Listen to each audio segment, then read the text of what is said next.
트럼프 대통령이 기한을 정하지 않은 휴전을 선언했지만 호르무즈 해협을 둘러싼 양측의 기싸움은 고조되고 있습니다.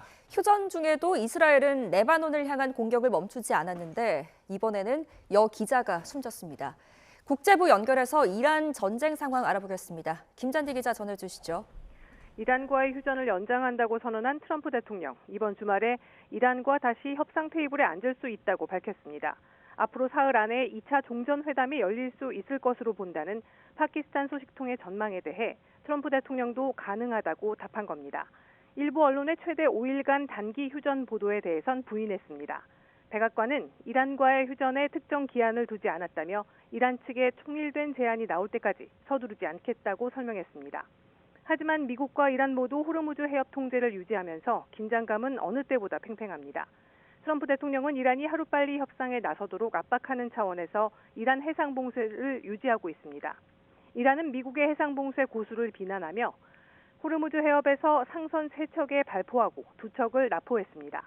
휴전을 연장하면서도 해상봉쇄는 풀 수 없다는 미국을 상대로 일종의 무력 시위를 벌인 셈입니다. 이란의 종전협상 대표단장 갈리바프 의회 의장은 미국의 해상봉쇄로 휴전이 무의미해진 것은 물론 호르무즈 해협 재개방도 불가능해졌다고 비판했습니다. 페제스키안 이란 대통령 역시 이란은 언제나 대화와 합의를 환영해왔고 앞으로도 그럴 것이라며 미국의 해상봉쇄와 위협이 협상을 가로막고 있다고 지적했습니다. 이란은 협상 의향이 있음을 강조하면서도 교착 상태의 책임을 트럼프 대통령에게 돌린 셈입니다. 미국과 이란이 호르무즈 해협 인근에서 선박 공격이나 납포를 벌이고 있지만 이것이 대규모로 확전되진 않을 것으로 보입니다. 양측 모두 확전은 부담스러운 상황이라 당분간 수위를 조절하는 선에서 중재국을 낀 탐색전을 이어갈 것으로 전문가들은 전망했습니다. 휴전 기간에도 이스라엘이 레바논 공격을 멈추지 않았는데 이번엔 여 기자가 숨졌다고요. 안 그래도 아슬아슬하던 이스라엘과 레바논 사이의 열흘 휴전이 더욱 위태로워졌습니다.